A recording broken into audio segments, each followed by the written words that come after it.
Everybody. Thanks, Mike. Good morning, everyone. Thank you so much for joining us today. It's great to see you all here. And thank you for giving up the time to spend this hour with us learning about diverse recruitment, how it can help your business be more successful. And in particular, today, we're going to be looking at individuals with refugee backgrounds. So my name is Lauren Roberts, and I'm the advocacy lead for the City and Guilds Foundation, where we're all about removing barriers for individuals and helping them to find secure and sustained employment. About 12 months ago, we made a commitment to support those with refugee backgrounds in the best way we know how to do so, and that is all through skills development.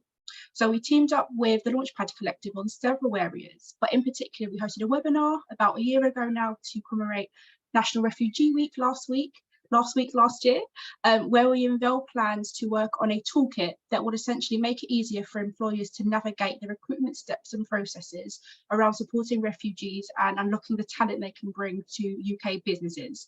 More on this later, as I know this is probably the biggest thing you will come to hear about today. What we learned last year in the webinar was that there was an urgent need to make recruitment easier and more inclusive, not only for individuals from refugee backgrounds actually entering the world of work in the UK, but allowing UK businesses to see the talent, the skills, the qualifications and the experience they can actually bring to the business and the benefit employing and supporting refugees can have. We want to help you find, attract and retain the best talent that you need. I'm going to hand over to Sumali DeVito now, who's the co-founder and director of the Launchpad Collective, to kick us off. Before I do so, though, I just wanted to add a little bit of housekeeping. So we do have the Q&A function going throughout the webinar.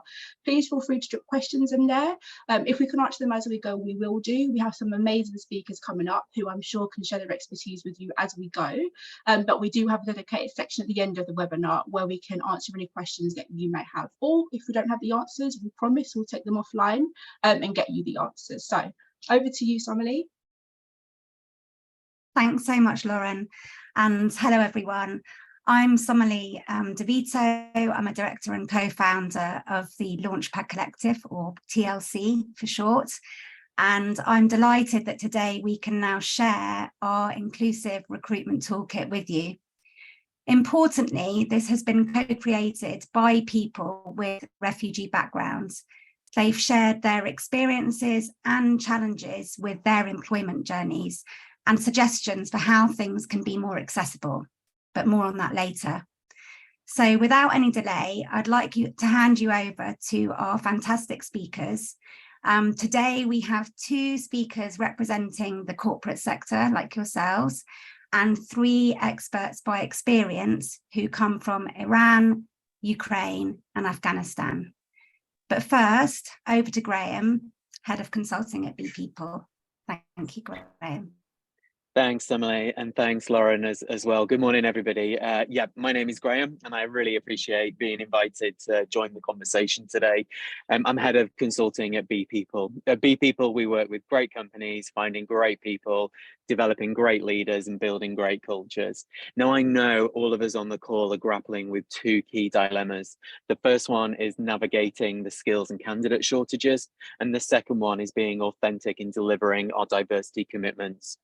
Diversity and inclusion, we know, are central to our businesses' commitments to social responsibility, and hiring refugees is one way to address skills gaps whilst demonstrating this commitment to diversity. Today, we face a growing demand for employees with new and different skill sets to future-proof our organisations.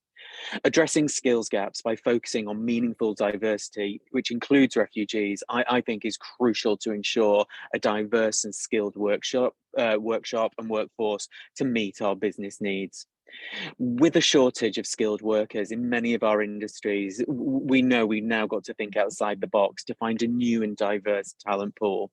And hiring refugees is one of the ways to tap into a different and fresh talent pool, helping us find skills gaps and fill those skills gaps and meet our workforce needs. At my organisation, hiring someone with a refugee background was an excellent decision for us. It expanded our view at the table, and we have another committed member of the team that truly aligns with our inclusion values. It has benefited us in many ways, and we've had no issues linked to their refugee status, and we're committed to supporting their professional goals even further. And absolutely, we wouldn't hesitate to consider a candidate with a refugee background again in the future.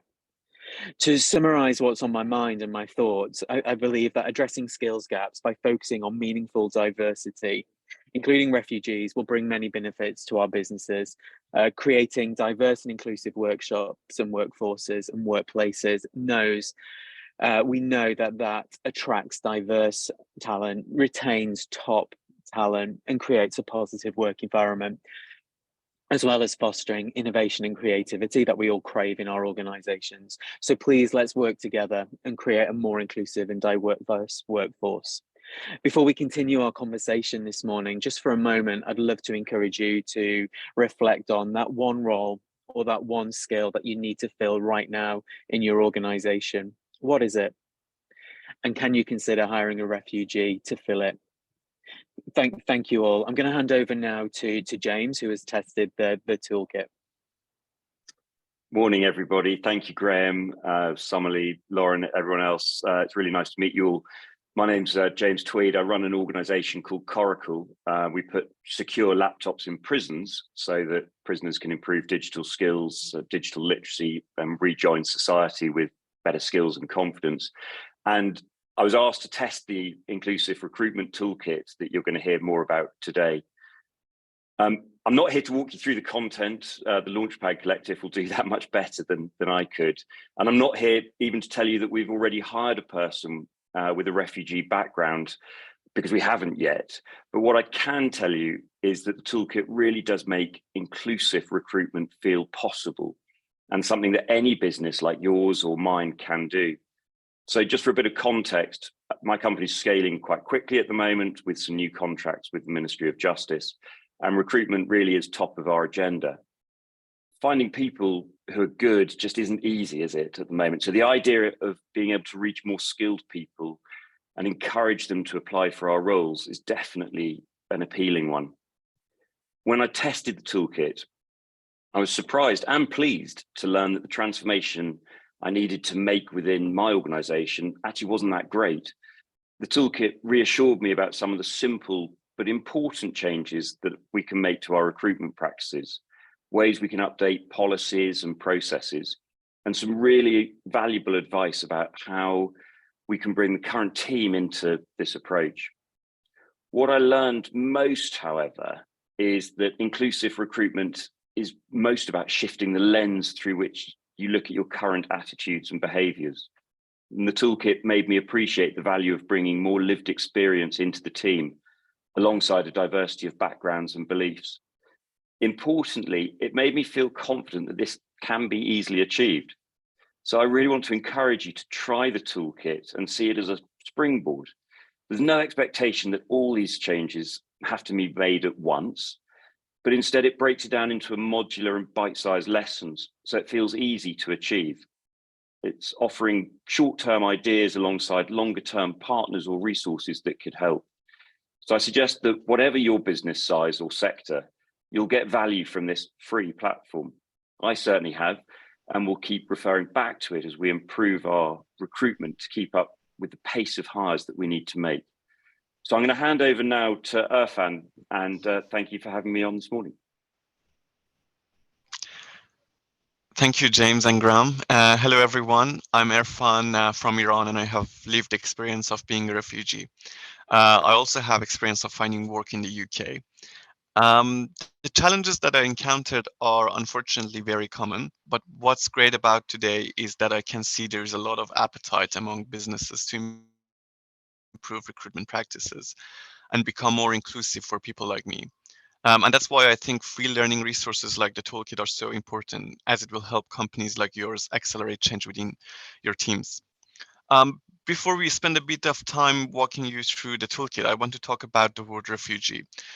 The legal definition of refugee is someone who is unable or unwilling to return to their country of origin, owing to a well-founded fear of being persecuted for reasons of race, religion, nationality, membership of a particular social group, or political opinion. Refugee is also an immigration status granted by our country. As such, it can be very unhelpful label, particularly in our current political climate. People with experience of seeking sanctuary like myself certainly don't want to be continually labeled by this single life event that happened to them. particularly if it sustains stereotypes or, worse, creates bias or racism.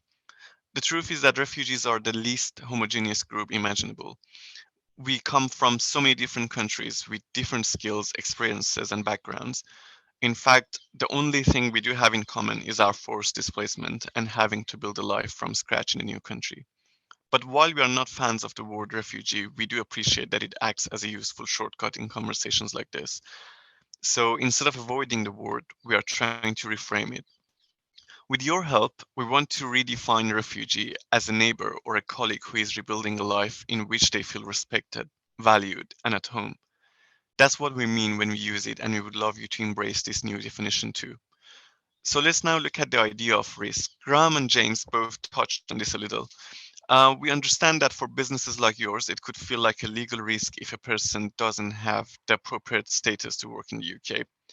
It could feel like a cultural risk if your current team isn't already diverse or open to diversity. It could feel like a financial risk if you invest in hiring a person only for them to be moved on or to leave. All of these concerns are valid. After all, we live in a time of great economic, social, and environmental uncertainty. No business wants to openly add more risk to their organization. Our most important message to you today is that hiring a person with a confirmed refugee status is no different to hiring any other British citizen. Having a refugee status means people have a legal right to work. If you have confidence that your employee or future employee has legal refugee status in the UK, then there should be no other complexities or red tape to navigate. And that's what's so great about the toolkit. It shows you how you can check a person's working status and gives you some straightforward advice that hopefully removes any of these concerns you might have.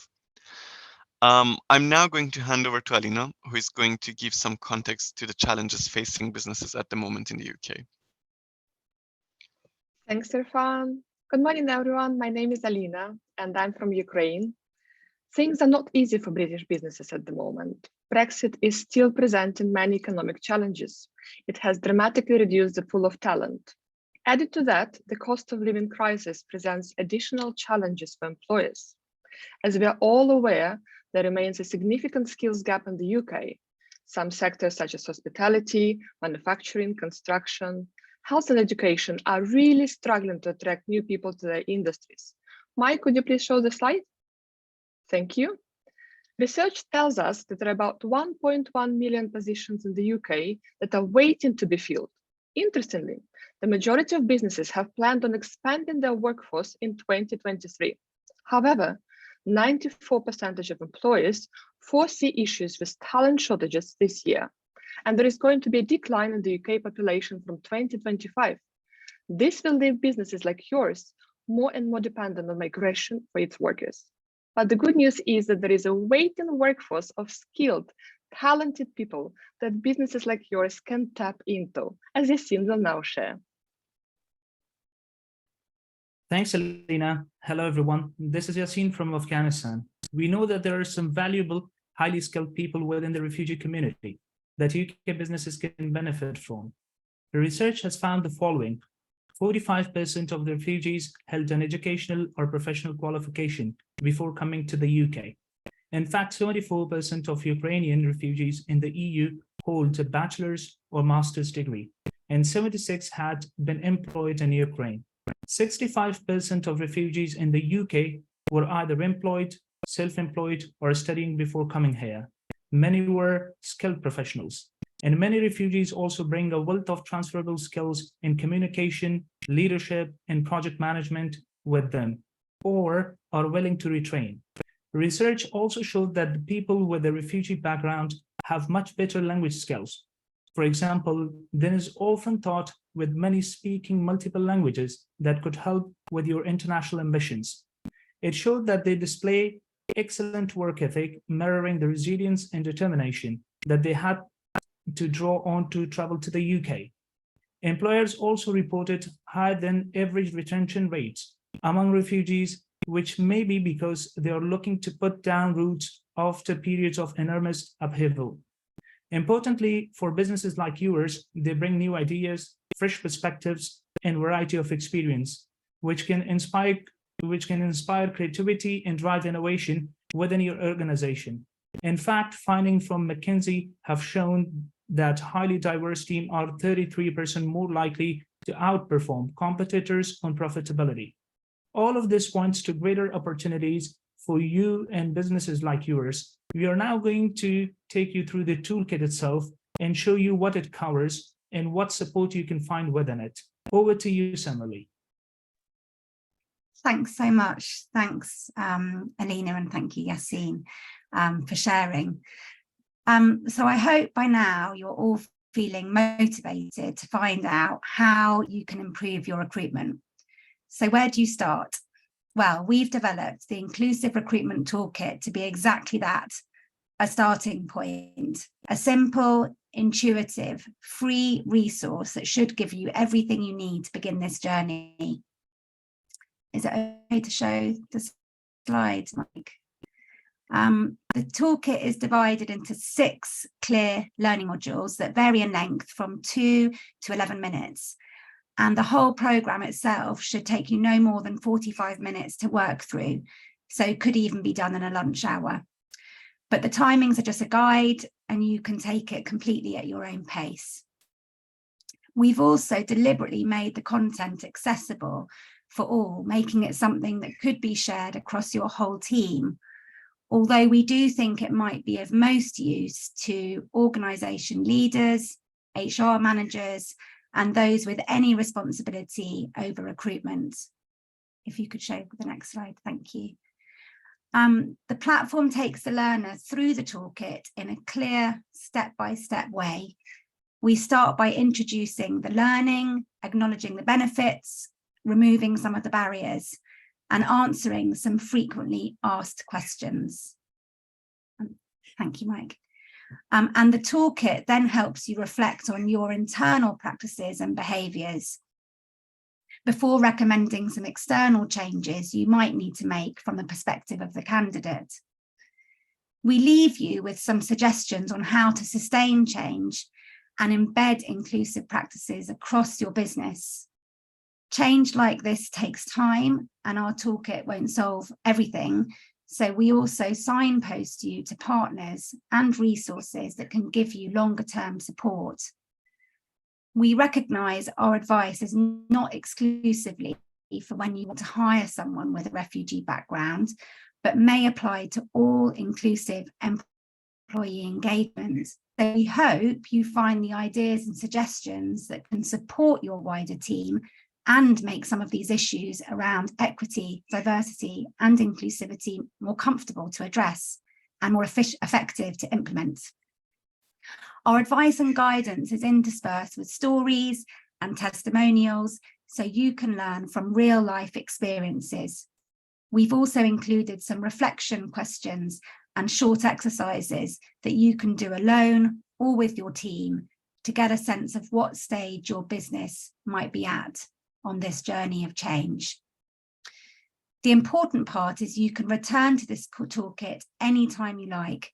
It's the culmination of lived experience and expertise. It's free to use, and it's yours to use as often as you like. I hope this has given you a taste of what you can expect. And at the end of the webinar, Lauren will let you know how you can register to use it. So now I'm going to hand over to Jane. Thanks, Summerlee. I'm Jane, also a co-founder and director. I'd like to talk to you of about. Sorry, I think it glitched there a little bit. Thanks, Summerlee. I'm Jane, also a co-founder and director of TLC. I hope this time together today has helped you all appreciate that inclusive recruitment is well within your reach and something that could massively benefit your business. Today, you've taken the first step towards unlocking a waiting workforce. The next step is to sign up for the toolkit itself. And the next step after that is to log on and take a look. Journeys of change in an organisation can take time and won't always be easy. In fact, doing the right thing at the moment definitely seems like the harder path to tread. So be kind to yourself and take it step by step. What I can promise you is that the toolkit has lived experience at its heart. It is full of the voices and advices from our clients, our partners, and companies that we've worked with. Thanks to them sharing their experiences, we can hopefully accelerate your own journey and help you benefit from the steps that they've taken. The toolkit won't be exhaustive by any means, and it won't answer every question that you have. So if you feel you need more individual advice, that's where the Launchpad Collective can support you. In fact, today we're also launching a new inclusive recruitment audit. So how does that work? Well, if you feel that you might need more help than the toolkit can provide, the Launchpad Collective will employ a refugee consultant who will assess your current practices and processes. They'll give you advice on what's working and what could be improved, and they'll offer support for your wider team so that they are on board with our recommendations. And then we'll create a checklist for change about the short, mid, and longer term suggested changes. This audit service will eventually become a paid-for consultancy service. But as we are at this pilot stage, our partners, City and Guilds Foundation, have generously offered to cover the cost for 5 companies to go through this very thorough review for free. The audits are going to take place over the next 12 months, and Lauren will share more details at the end, how you can sign up for this if you are interested. So please do think about it and see if that's something that you might be more interested in. I'll hand back to Lauren now. Thank you, Jane, and thank you to all of our speakers so far. Just before we open to questions, I've had a couple come through as the host, but just wanted to highlight a couple of things that have been mentioned. So I guess our 3 kind of call to actions for everybody on the call. So firstly, as Jane and somebody said, we would love you to sign up to the toolkit to take part. We had a question come through that asked about the cost. So it is completely free to access to business. We do ask that you complete our survey at the end, which gives us a little bit of data on how you're finding it, what the impact is. We're keen to make kind of continuous improvements to the platform. So please do take a look, share with your team, and give us some feedback, which we can measure on. Secondly, as Jane mentioned, we are going to be funding 5 of the free TLC audit opportunities, which we are super proud to be able to be supporting.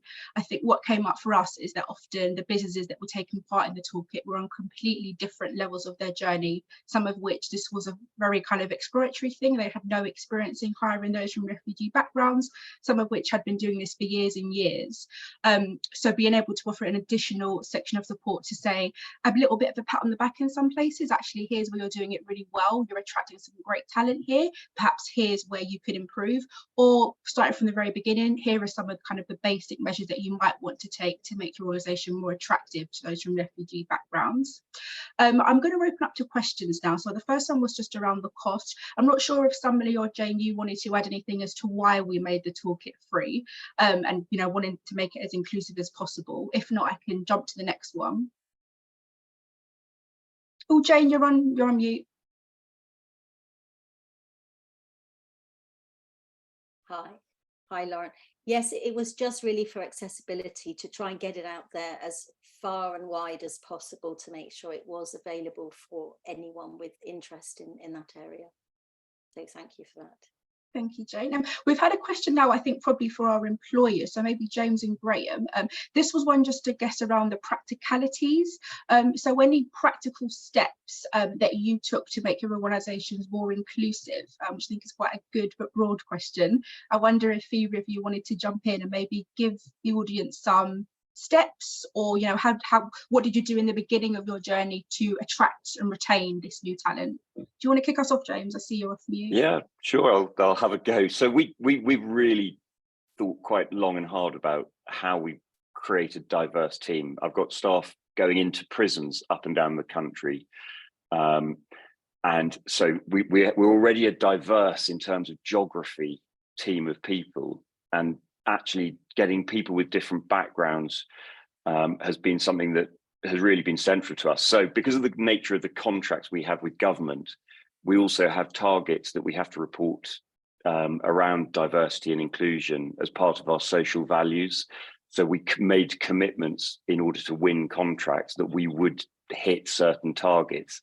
So it's not just a tick box exercise. You know, we're actually we're putting ourselves under fire, if you like, to make sure that we have to do that. And you know, it's really empowering.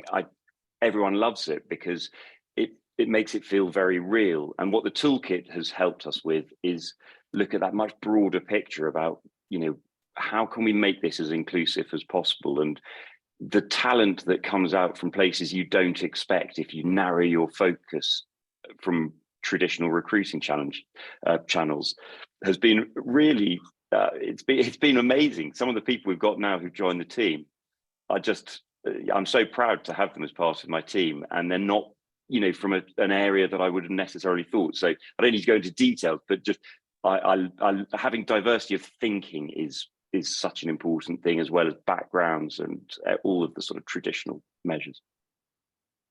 Thank you, James. Do you want to add anything there, Graham?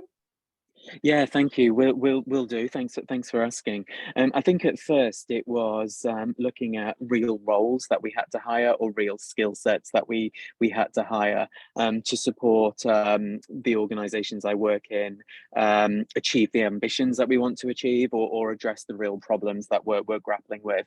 I think the real roles bit is important rather than offering a program or a scheme, because there's an opportunity to enable someone to continue a long-term sustainable career. And then I think to do that, there was 4 other things that I've baked in. And to be honest, these should be offered to all staff, no matter what their background is. The first one is work readiness, developed into pre-boarding and onboarding for all staff. The second one is to have reasonable adjustments baked into the onboarding to help anybody and everybody work in a way that's right for them and is win-win for the organisation. And then thirdly, and this is where the toolkit will really come into use, is to make sure that hiring managers and line managers are trained in how to recruit, onboard and support all staff, especially those who join an organisation through a specific outreach recruitment channel. And the fourth one is to ensure that as an organisation, there's an infrastructure in place that, again, help all staff manage their well-being in the work context. You know, that might be mental health first aiders, coaching, mentoring, well-being benefits. So I think once you've decided on, hey, what are the real roles that we can offer to refugee candidates, it's making sure those 4 things are in place, that anybody and everybody can absolutely thrive in that organisation. Can I chip in another point, Lauren? I've got one other thing I want to say, which actually Graham just sort of reminds me on. I think culturally, and this is about a cultural thing in your organisation, one of the things we've worked really, really hard on is to have a genuine sense of psychological safety for people in the organisation. So it's not just about who's, you know, in more senior jobs or who can talk loudest or most in a meeting, but it's giving everyone a genuine safe place to have their voice heard. And I think if you can embrace that culturally into your organization, recruiting people from a wide range of backgrounds becomes so much easier, because you become genuinely interested in what they've got to say, and the talent and the creativity that people bring when you give them an opportunity, especially for people who for all sorts of reasons have gone through periods of life where that's been really difficult. I find that the empowerment, you know, that's so empowering that as an organization, it's just such an easy win, but it is a cultural mindset to get right. Amazing, thank you both. And we've had a question around this, which I think I can answer, but it was just around what devices can it be accessed on. I know you can definitely access it on kind of laptop and PC. Is it also available on mobile, Jane and Summerlee? I'm not sure. I've not tried. As far as I'm aware, yeah, you can access it on mobile. Yeah. Thank you. We've had a question just around volunteers. So we have Marina, I believe, asking about volunteers within the sector, and if we have any advice on this.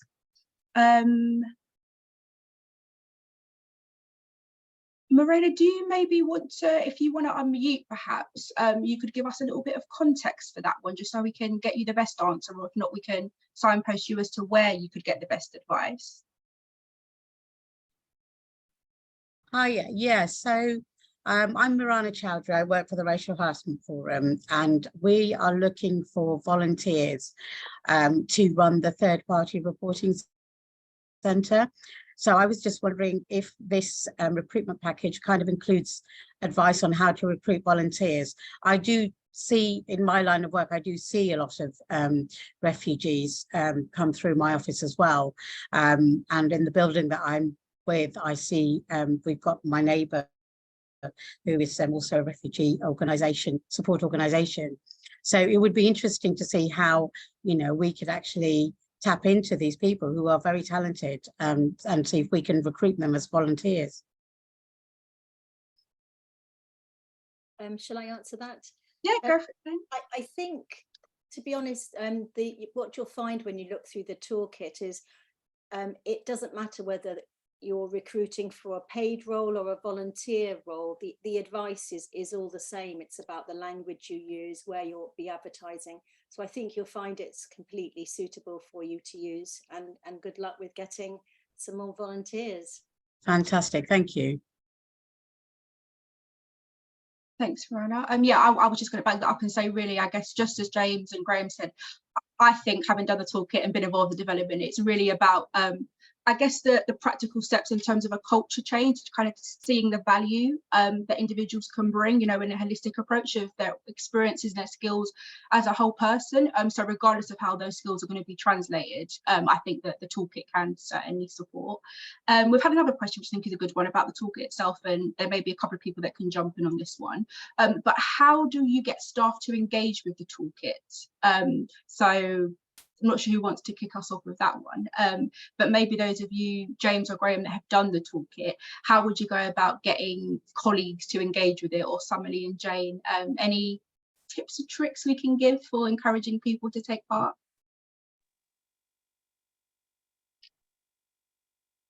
Hi, I'm happy to answer that from my perspective. I think it goes back to my first point I mentioned on my first answer, which engagement comes if the colleagues that we work with can see supporting and hiring a refugee can solve a real problem, and it helps add to the team from a diversity perspective, but also a critical skills perspective. So there's a certain pragmatism there, and that kind of expedites engagement, I find.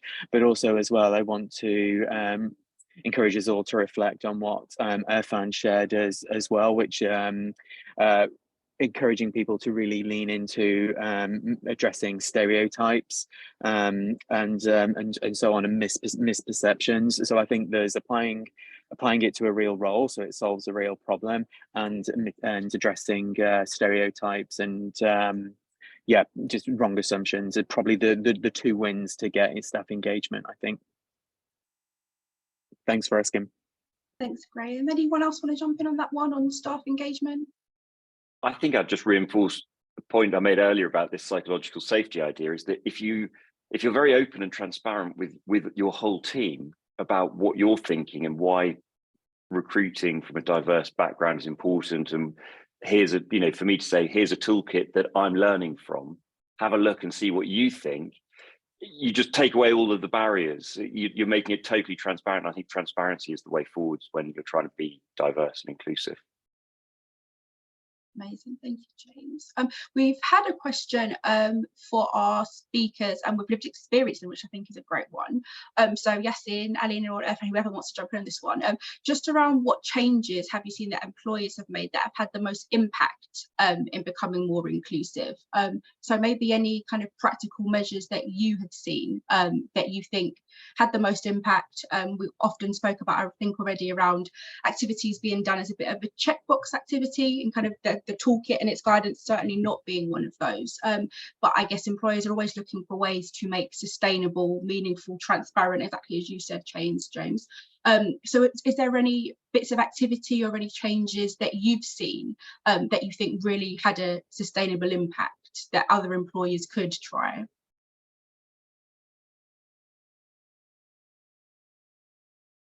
Irfan, are you comfortable answering that?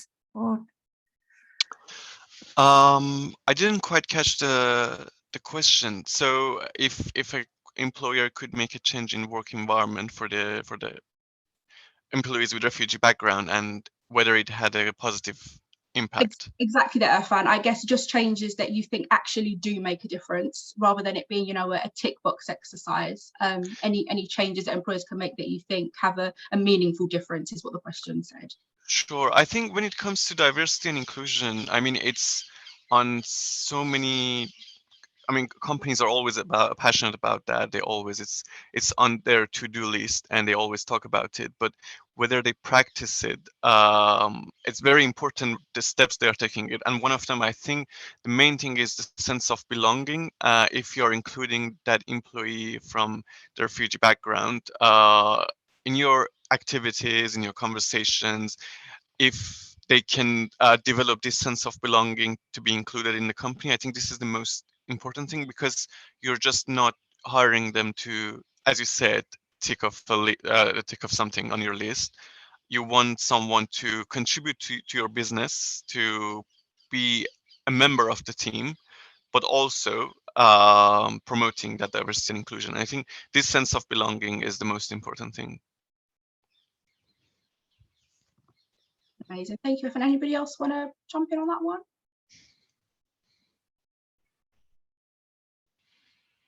No, perfect. That was the last submitted question that I had. I'm going to open up now. I'm not sure if anybody else had any questions to ask our panel while we're around.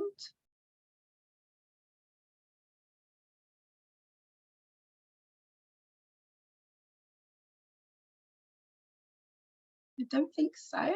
Right, so I'm just going to kind of reiterate everything that we've gone through already. Feel free to, if you have any last minute questions, drop them in as I'm talking. But as I said, kind of we do have that kind of 2-point call of action. So sign up to the free and inclusive recruitment toolkit, have a play, let us know what you think, share with your colleagues. All levels of the business, all levels of businesses are encouraged to take part. So, from your leaders to your apprentices, anybody is encouraged to take part. Let us know what you think, let us know your feedback on it. Secondly, if you would like to be involved in the free TLC audit, as we mentioned, we're going to be sending out a invite that asks you to first take part in the toolkit, and then we'll let you know how to enter. It won't be arduous, I promise, but we're going to be sending that out in the coming days around how you can get involved in that. We are funding 5 free places, so it is kind of a first come first serve. If you would like to have your business audited by TLC and their lived experience colleagues, please let us know via the link that we'll send. And then I think lastly, I'm just going to share a quick poll just to kind of gauge how everybody has found this webinar. So if Mike, if you could flash that up for me, perfect. And I guess this really is our mission and everything that we do with the Launchpad Collective around how are we inspiring others, businesses big and small over the country, to see refugees as an excellent resource to solving the skills that problems this country has. So moving away from the idea of it being a CSR activity and that supporting refugees and those in refugee backgrounds is a nice thing to do. Actually, they have enormous skills and experience that can actually benefit UK businesses, and as yet are pretty much untapped. So I can't vote as I'm a host, so I will wait to see.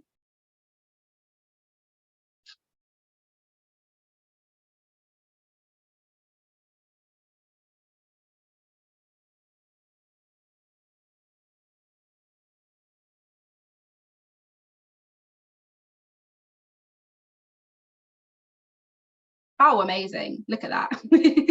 Perfect. Success, guys. Well done. So that is all from me. Thank you so much for joining us this morning. Enjoy these 19 minutes back of your day, and look out for us in your inbox, as we'll send a follow-up email featuring the recording if you do want to share it with colleagues, and how you can get involved with the toolkit and also that free audit. So thanks again, everybody, and have a great rest of the day. Thank you.